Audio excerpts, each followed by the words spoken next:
So we've had another day of patchy, irritating rain, which is not really enough to do anything good, but enough to make using electronics not great. But the sun has come out, the rain seems to have paused for a bit, so should we get on with it?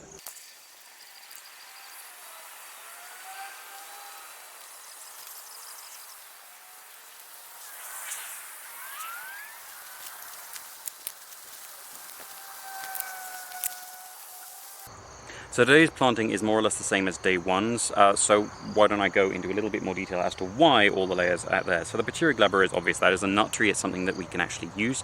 It's also a really great one for pollinators and it has a lovely flower.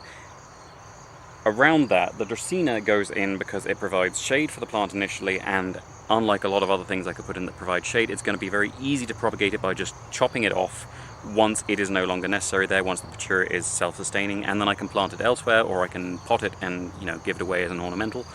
The Aloe is there to bring some pollinators in and also to shade the soil around the base, and the Calico fetching coir, which I hadn't added on day one but I am adding today, will also spread out, exclude grasses and stuff right around the base and reduce the risk of fire getting to the trunk of the tree.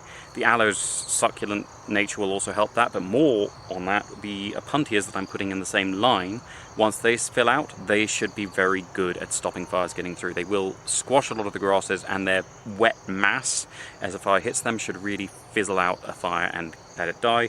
The agaves are going in to add a little bit of variety to that. Also, they are mostly useful for string. Today I'm actually not putting stringing ones in. Today I'm putting ones that are just fire breaks and ornamentals, so I will put the names of them up. They are actually agaves, whereas last time it was the Mauritian hemp, which is actually a Furcraea, which is a related genus. I think it's actually a sister genus. So these will tend to sucker out more. Most of the agaves do also have at least parts which are edible. Some of them, notoriously, just about everything except the thorn can be eaten.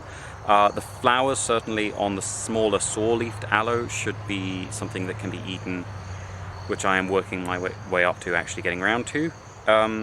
But yeah, so that should be more or less the reason for everything going in. That, and I like all of them. The opuntias also provide an edible fruit. The calico and the aloe both also provide flowers which should attract in the sunbirds, which are always a nice one, and a few of the other pollinators in particular. More open-flowered aloes tend to bring in a lot of the honeybees and a lot of the smaller sort of sweat bees, which should just help get everything around pollinated nicely.